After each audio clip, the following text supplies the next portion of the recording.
Kadang tubuh terasa gelisah, walau pikiran belum tahu kenapa. Nafas jadi pendek, dada terasa berat, dan semuanya terasa sempit bahkan di ruangan yang luas. Sensasi seperti ini tidak selalu punya pemicu yang jelas. Tapi begitu muncul, ia bisa menyita seluruh perhatian dan tenaga.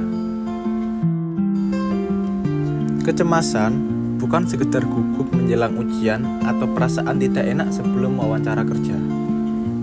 Ia adalah kondisi ketika otak terus mengirim sinyal bahaya. Bahkan ketika kita tahu tidak ada yang benar-benar mengancam. Salah satu bentuknya adalah Generalized Anxiety Disorder atau yang biasa kita sebut GAD, yang ditandai dengan kekhawatiran terus-menerus tentang berbagai hal dan berlangsung minimal 6 bulan. Sebuah studi oleh Hoffman dan Gomez pada tahun 2020 juga menunjukkan bahwa GAD berdampak pada pengambilan keputusan, membuat individu lebih rentan terhadap penilaian negatif dan pemikiran bencana atau catastrophic thinking. Kecemasan bisa datang dalam berbagai bentuk.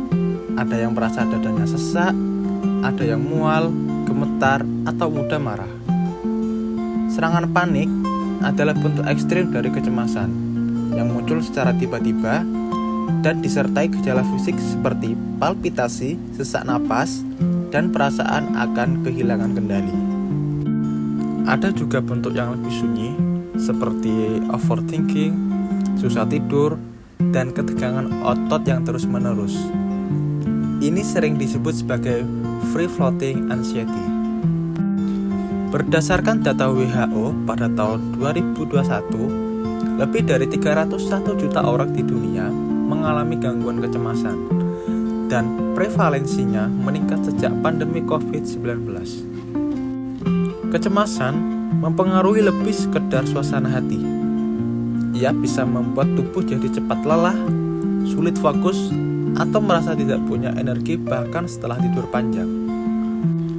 Penelitian menunjukkan bahwa kecemasan kronis berkaitan erat dengan disfungsi sistem saraf otonom, menyebabkan gangguan pada ritme jantung, pencernaan, hingga keseimbangan hormon. Kecemasan juga terbukti dapat memperburuk kondisi medis lain seperti hipertensi, gangguan pencernaan, dan menurunkan respon imun. Hubungan sosial pun ikut terdampak.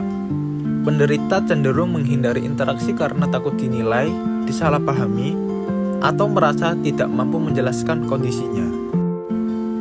Meskipun terasa berat, kecemasan bisa dikelola dan dikurangi secara signifikan.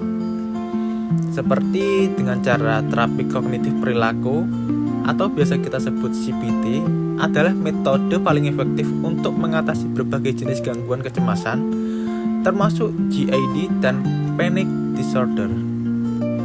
Latihan mindfulness, teknik pernapasan diafragma, dan journaling juga terbukti menurunkan intensitas kecemasan.